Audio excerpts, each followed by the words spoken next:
you may have memories that come to visit you of past troubles. And those will come on you involuntarily. And when they do, they make you anxious. They take the foundation out from underneath your feet. And the degree to which they do that is proportionate to how serious the chasm that you encountered. It's proportionate to the depth of the chasm that you encountered in the past.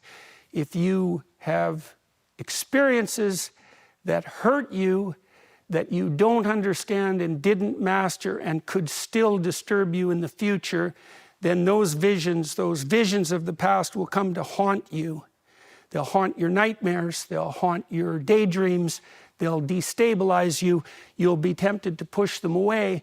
And what that is, the reason that happens is because your psyche is set up so that if you fell into a hole once and you don't know why, the more instinctual parts of you are going to presume that danger still lurks in the future and will represent those experiences to you in the hope of motivating you to develop the adaptive competence necessary so you won't fall into that hole again.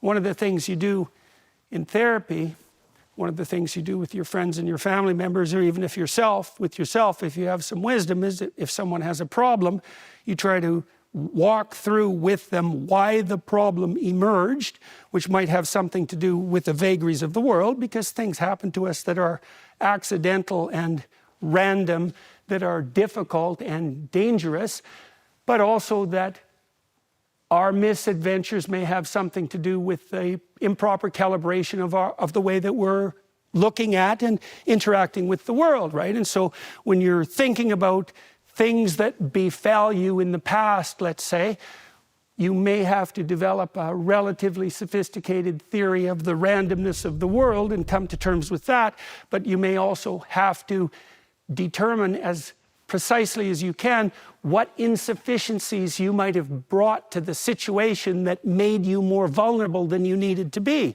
So for example, if you were bullied as a child, maybe you still are concerned when you go to your workplace, for example, especially if it's new, that the same pattern might recur, and you might remember with some apprehension the misadventures you had when you were young. And what that indicates is possibly that you haven't redress the insufficiencies in your personality that led you to be the victim of repeated bullying.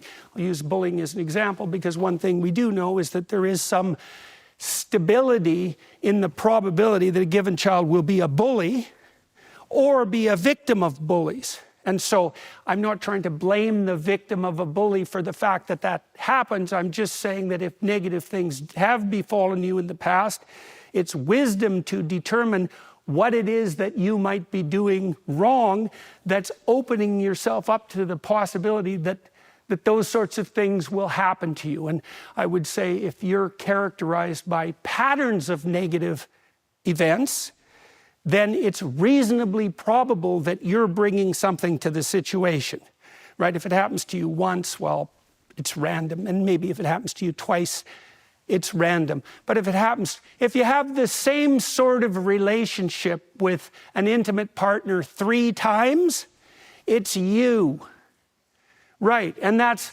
an uncomfortable thing to realize, and you can understand why a stance like that might be criticized in relationship to blaming the victim. But look at it this way, even if it's 5% you, maybe you should do something about it. That's a useful thing to know, by the way, if you're having difficult discussions with an intimate partner that you have now, or a family member or a friend. If you're in a situation where your interactions aren't proceeding in the manner that you would find optimal, one thing that's very much worth doing is trying to figure out what it is that you're doing wrong. It's often very difficult, right? Because if you're in a disagreement with someone, the part of you that's seeking security is going to want to insist that, look, we're having a fight here, but it's at least 95% you. And that's an easy, well, and anger will make you think that, and anger will also make you want to win. And, you know, the thing is, it might be 90% the other person, although on average it's probably not. But even if it's 10% you, that's something that is under your control and you could rectify, and if you did, might stop the 90% from making itself manifest in the other person. Because you never know to what degree your imperfections are bringing about the conflicts in your life.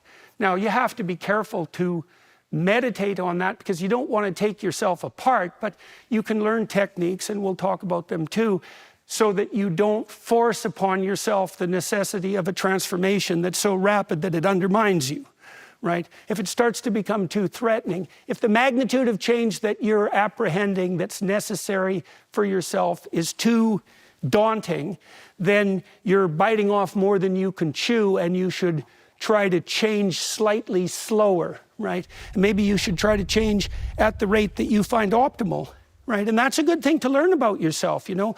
If you know that there's something that you have to do and you're not doing it, one tactic that you can employ that's extremely useful is to shrink the task, right? So maybe, I don't know, maybe your garage is a mess and it's been that way for 10 years, you know, and you can't get yourself in there to clean it. It's like, well, maybe you should clean up one corner in a week, something like that, right? You can shrink the task until you'll find a step forward that you will take. Right? And maybe if you're sophisticated, you could find a step forward that you would take happily. And this is a good thing to know too when you're negotiating, say, with your wife or your husband. It's like you want them or you or the two of you to make a change. You can negotiate the change until you find a change that's small enough and interesting enough so you might both be willing to experiment with it happily. And there's a certain humility in that, right? Because one of the things I noticed as a clinician often was that if my clients were starting to make a positive change in a new direction, especially in a domain where they had had some habitual weakness, they often had to start that change at a level that was so trivial that it was embarrassing or shameful, right? And so that's where the humility comes in. There's going to be parts of your personality that are pretty immature.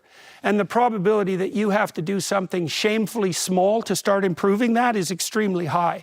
But one thing to know about that is change accelerates. And so even if you have to start slow, that doesn't mean that that isn't going to start a process that will accelerate. And so even if your first steps have to be embarrassingly tiny, that doesn't mean that you're destined to only take embarrassingly tiny steps during the